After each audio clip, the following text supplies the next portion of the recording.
वकील बहू जनक पेशे से एक बहुत अच्छी वकील थी, लेकिन कहते हैं ना, बहू कितनी भी बड़ी तोप क्यों ना हो, सास के सामने तो भीगी बिल्ली ही होती है। अरे जनक, क्या बात है?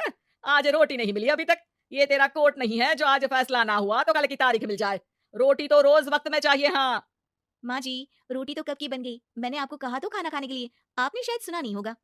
ओहो, जज नहीं हूं मैं तेरे कोर्ट की, सास हूं सास। कोई दलील फालतू की मत देना यहाँ। बहुत जानती हूं मैं इन वकीलों को। अपनी बात ऊपर रखने के लिए झूठ बोलने में जरा भी नहीं सोचते। तभी वहां जनक के ससुर आ जाते हैं। अरे भाग्यवान, क्यों बेचारी के काम को कोसती रहती है हमेशा।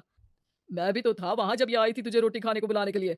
सास को तो अब गुस्सा आ जाता है कि कैसे किसी ने बहू की साइड ले ली। अरे वाह जी वाह, वो तो मैं जानती थी कि कोई ना कोई गवाह तो ये पेश कर ही देगी। पर मैं तो अब सीधा खाना खाकर सोने जाऊंगी। मुझे आदत नहीं है किसी से बहसा बहसी करने की। पता नहीं कैसे ये वकील इतना दिमाग लगाकर खुद तो झूठ बोलते ही हैं, साथ में झूठे गवाह भी ले आते हैं। जनक को सास के ताने सुनने की अब आदत सी पड़ जाती है। एक दिन जनक वकील की ड्रेस पर काला कोट पहनकर कोर्ट के लिए निकल ही रही होती है कि अरे कहाँ चली काला कौवा बनकर? टोक दिया ना, अब कोर्ट तो वकील वाली ड्रेस पहनकर ही जाऊंगी ना। वाह भाई वाह, दामिनी तो मैंने भी देखी है। सन्नी पाजी ने ऐसा ही कोट पहना था और कहा था कि तारीख पर तारीख, तारीख पर तारीख। मतलब की कोई बात करनी है तो बोलिए, वरना वक्त नहीं है मेरे पास खराब करने के लिए। अरे पता नहीं तुझ में क्या देखा मेरे बेटे ने, सारा दिन वकीलों वाली बहस करती है, भोली भाली सास के साथ।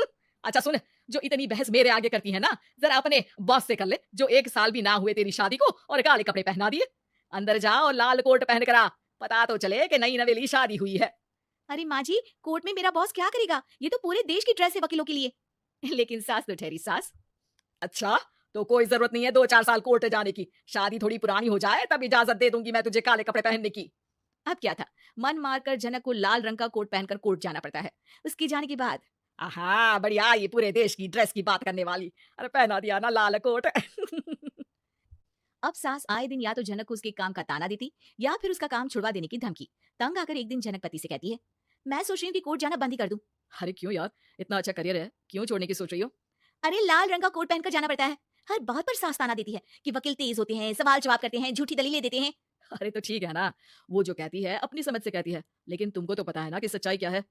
जनक को पति की बात से हौसला मिलता है कि तभी घर पर कुछ लोग आ जाते हैं। अरे यार, ये पंच साहब कैसे आना हुआ?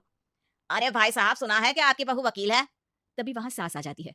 हाँ है तो, लेकिन क्या हुआ? फिर कहीं बहस कराई क्या? अरे हम तो खुद दुखी है उसके व्यवहार से। अरे भाभी जी, आपको तो पूरा मोहल्ला जानता है कि आप कितना बोलती है। फिर हम यहाँ बहू रानी की कोई शिकायत नहीं, बल्कि अपनी परेशानी लेकर आए हैं। ससुर जी खुश हो जाते हैं। हाँ हाँ, मैं भी बहू को बुलाता हूँ। जनक वहां आती है, सबको नमस्ते करके बैठ जाती है। बहू रानी, हमारे गांव में बड़ी मुसीबत आ गई है। अब तो पूरे गांव की जिम्मेदारी मानो तुम्हारे कंधों पर है। अरे ना ना, इससे तो घर की जिम्मेदारी पूरी नहीं होती, ये गांव की जिम्मेदारी क्या लेगी? भाभी जी, आप चुप हो जाओ। यहाँ पढ़े लिखे लोगों की बात हो रही है। आप जाओ, जरा रसोई से सबके लिए चाय लेकर आओ। मैं कॉफी लूंगी। हाँ हाँ, वकील साहिबा के लिए कॉफी। सास सर पैर सब पटक कर वहां से निकल जाती है। बहू, गांव में पानी नहीं आ रहा है, पड़ोसी राज्य ने हमारा पानी रोक रखा है। इसका मामला तो बड़े कोर्ट में चलेगा पंच जी, लेकिन ऐसा क्यों? वो राज्य हम लोगों से पानी के पैसे मांग रहा है। अब आधे गांव में पानी की सप्लाई खत्म हो गई है बोरानी। अच्छा पंच साहब, बात गांव की है तो मैं जरूर केस लड़ूंगी। यहाँ एक बार फिर सास की एंट्री हो जाती है। अरे वाह जी वाह, ये काम करवा लो, आप हमारी बहू से बहुत अच्छा करती है। मैं हूँ सीधी सादी सास। इस लड़की ने कैसे लड़ लड़ कर मुझे साइड कर रखा है, ये तो अब आपको पता चल ही जाएगा। अरे भाभी जी, आपकी आवाज तो पूरे गांव को सुनाई पड़ती है जब आप बहू रानी को सुंदर वचन सुना रही होती हैं। अरे वकील बहू मिली है, फक्र करो फक्र। हाँ जी हाँ, सारी फकर तो हम लोग ही करें। खैर, अब जो केस लड़ेगी और पानी गांव में आ जाता है तो पंच साहब लिख कर देना होगा कि हैंड पाइप में सबसे पहले मेरी बाल्टी और घड़ा भरेगा। अरे फिर तो हम बहू रानी के नाम पर घर पर ही सप्लाई दे देंगे, लेकिन ये इतना आसान नहीं है।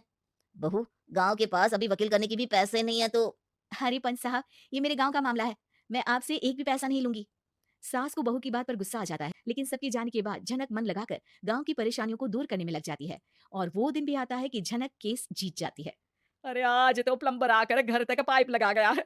खुश हो जाओ, मेरे कारण तुम लोगों को घर के अंदर ही पानी मिल जाएगा।